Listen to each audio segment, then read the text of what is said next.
Welcome to the Black Hole, broadcasting live from the top of the magneton, rising high out of the abyss. This is your brother Sakhu or Sabanur, and I come to share some information. I come with a very somber tone today to share some information. This is the first message of this type that I've transmitted. I've had these kinds of thoughts in my head for years, but for some reason right now this is the opportunity and time to share this particular message in the name of the magneton. Let me contextualize this. Just recently I celebrated the graduation of two of my kids, my two daughters, my twin daughters, both graduated from high school. This past Monday and Tuesday, and our family trooped together. We had someone come in from out of town. We drove up from southern Arizona to the Phoenix metro area for one graduation, and then back down to our home where we live in southern Arizona for the second graduation. Back to back each day. Crowds of people, lots of people moving around, lots going on, but lots of celebration, lots of looking forward to the future, celebrating life and opportunities. And that all happened, and the events of Buffalo were still ringing in my head, of course, that having happened just recently. Where a lone gunman, supposedly alone, basically planned out and did an attack on a grocery store, mainly a grocery store of black people in Buffalo, New York, killing mostly older women. It looks like older women, the aunties and grandmas from the black community there in Buffalo, and my heart goes out to those people, of course, because we've seen this happen far too often to our people in particular in the United States. But I say all that to say that even in the midst of my celebration with my family and still ringing from that, I was completely shocked to see what happened and unfolded in Uvalde, Texas, where again another lone gunman entered school of children, second and third and fourth graders, and with an AR-15 took 19 children's lives and 2 teachers. And it made me think of a phrase that I might have mentioned before, something you've heard me say. If you know me as a fan of Parliament Funkadelic, I always often quote them, but the phrase is the name of one of the title of one of the albums is America Eats Its Young. And the ironic part of that phrase is not just that America eats its young. It's easy to kind of put ourselves in a mindset that corporatism and capitalism kind of grinds forward and devours children unknowingly, but the full phrase is America eats its young, and we are all part of America. That in and of itself implies that being Americans, we have blood on our hands. And the message that I'm here to give right now is to clear that blood from my hands. So let's listen in. I recently did a reading just before we did the travels for the graduation, and the reading I did was with a oracle deck called the Gateway of Light Activation by Kyle Gray. I believe it's produced by Hay House Publishing. And the central card for the reading, the particular reading that I did, the central card is called the Gaia Gateway Activation. The meaning of which is learning experiences, wisdom transmission, and earth intelligence. And briefly briefly, I want to read the description of the card. The Gaia Gateway is a chakra that connects us directly to the mind and intelligence of Mother Earth. This chakra is not very well known, but is now being acknowledged as one of the key energetic spaces we can connect with to activate the ascension process. For many years, ascension has been thought of as moving beyond the limitations of the body and transcending the physical realm. But it is in fact the process of becoming present in the body in full awareness of the spirit within. The Gaia Gateway is found below our feet, under the Earth Star chakra. But when we are connected to it, it's best to imagine it is the center of the Earth. The best way to describe it is a wormhole or portal to the center of the Earth that allows us to connect directly with the non-physical intelligence of Gaia, the spiritual presence of planet Earth. The Earth is a highly spiritual, intelligent, and aware being. She has lived through many challenges and experiences that have led her to where she is today. No matter what has been served up to her or how many have mistreated her, she has found a way to survive and thrive. Okay, that is the meaning of that card. In full disclosure, I've always been one to believe that the Earth was a living and conscious being. I can't say all the way back to the beginning of my life, but since I started studying things on a deeper level, esoterically, spiritually, occult-wise, metaphysics, mysticism, whatever you want to call it. And I believe I don't think that the Earth could not be a living being. How could it harness life and life grow on it naturally and not be alive? And a lot of people fathom that, but the deeper thing is that the Earth is also a conscious being. Again, I'm one that's been prone to believe that most things in existence have a form of consciousness to them. Not all of those consciousnesses are the same as ours as human beings, of course. It's not like the Earth can say, hey, my name is Planet Earth, can we be friends? It's not like that. It's not like a dog can come up to you and say, hey, I'm Sparky, can we be buddies? No, but it has a way of communicating with you the same way an Earth intelligence can eventually find a way to communicate with you. But I'll digress from that. But I do want to bring into taking into consideration the Earth as a conscious being. I do want to bring up, or should I say, it reminds me of a commercial that was pretty prominent back in the 1970s. I believe it was for,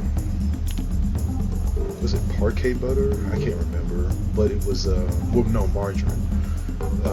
The premise of the commercial was usually that Mother Nature, dressed all in white with flowers in her hair, all beautiful, would taste what she thought was butter, and the person who offered it to her would say, that's not butter, it's margarine. And the joke would always be, it's not nice to fool Mother Nature, and lightning and stuff would spark off. What you're seeing in that commercial is the image or a small portrayal of the light side of the Mother Goddess or Mother Earth, but also a glimpse of the dark side of the Goddess or Mother Earth. Other forms of manifestation of this,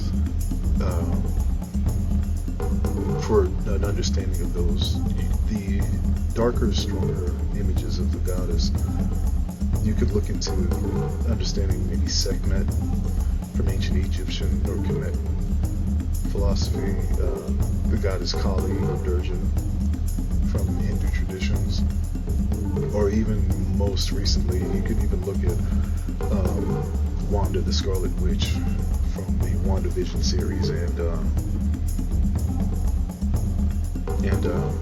Doctor Strange and the Multiverse of Madness, of course, spelling the word mom. It's good to remember that the Goddess is defined throughout traditions across the world in two fashions. One is very nurturing and loving and giving, providing resources, opportunities to learn, and in that form we often refer to her as the womb. But there is a darker side that, once angered to an extreme, Mother Earth can also be the tomb. Okay? Now, this is something that I think the Earth Consciousness wants me to get across very, very succinctly. I don't know of anyone else who's ever gone this deep into this understanding. The Earth is conscious of every living being that has ever existed on it, or on her. That goes all the way down to every single blade of grass, every single bug, every tree, every animal of every species, and every human being. She was aware of their existence from the very beginning of time. She knows where every human being and every animal and every plant has ever existed on this planet. For instance, if I take a tree that was grown out of the ground in Florida and I move that tree to Dubai, the Earth is aware that that tree is moved from that spot to a new spot. If I'm born in St. Louis, Missouri, and I move to Chicago, and then to Denver, and then to Arizona, the Earth is aware of every move that I make. Yes, that's the level of consciousness we're dealing with here. The Earth is also aware of every death that's taking place. From the beginning of time, she's been aware of every shedding of blood, intentionally or unintentionally. She's been aware of everyone who's died of natural causes. But the war and the murder, she's aware of it. And she's let me know that the global warming and natural disasters are not just due to pollution. It's not just due to what we've done to the environment.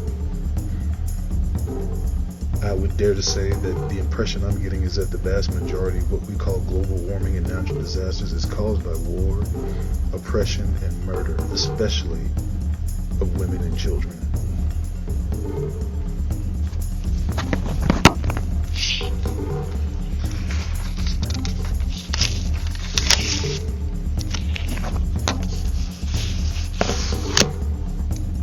And I'm sorry for the noise, I'm going to edit some of this out. To go deeper in understanding divine consciousness, there is throughout the stories of divine beings or myths about gods or goddesses and whatnot, there's been a kind of a recurring theme of a time of dormancy. If we consider, say, Persephone as being the consciousness of the earth from Greek mythology, there's a dormant period when she is in the underworld for a season of time, where her force or power is not known on the surface of the earth. She's underground. If we look at Norse mythology, there's a time when Odin is awake and active and doing his Odin thing, and then there's a time when Odin must sleep. The first Thor movie kind of details that. I believe that the story of Osiris is similar to this state of dormancy, the fact that Osiris is the ruler and king, but he is eventually killed, put to sleep, and then resurrected, woke up. Eventually, this is also, there are stories of gods and goddesses in Hindu mythology. The sleeping god, I believe,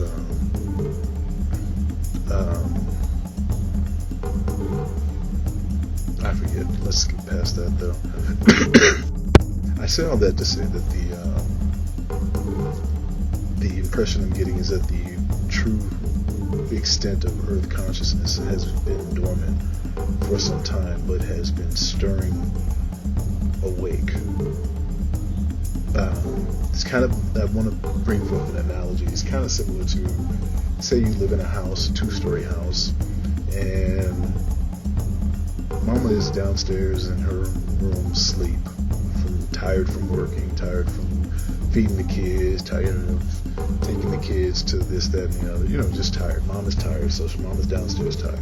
Y'all go upstairs and play, you know, be nice to each other, and, you know, whatever it is, don't make the baby start crying, okay? So you're upstairs, you're playing, you're making noise, you jump on the bed a couple times, and then you push your brother or whoever, and they yell a little bit. You got mama's attention, okay, but she's not coming upstairs yet. Then next thing you know, you guys get a little bit rougher. You think you can get away with it, so you start fighting, punching each other. Mama hears this and she's like, okay, look. She yells upstairs, don't make me come upstairs. Get it together. Okay. So she goes back to sleep. You think, okay, maybe we can get away with this a little bit more, and next thing you know, what have you done? The baby starts crying. Once the baby starts crying, once that baby yells loud enough, there is no more warning. Mama's coming upstairs. She's going to handle business, and she's going to shut all the playfulness, all the fighting, all the yelling, the screaming. She's going to shut it all down.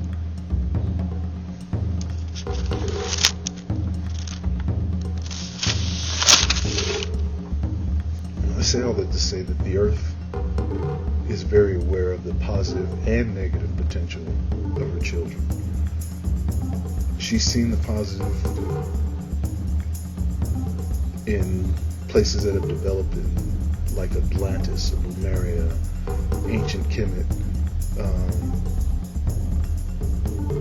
In the older world, that although they weren't perfect, they thrived to bring civilization to a higher level. But of course, Mother Earth always also knows the negative. Nazi Germany, the slaughters in Cambodia, mass shootings in America, suicide bombings. Okay. I think the earth is waiting for the positive, more and more of the positive to unfold in us because of the potential. But the level of negativity is almost to the point where she's convinced that humanity is not worth saving. And I don't care what you do with Roe versus Wade. If Mother Earth decides to abort the mission and abort all of humanity, we're all gone. But there may be solutions. Stay tuned.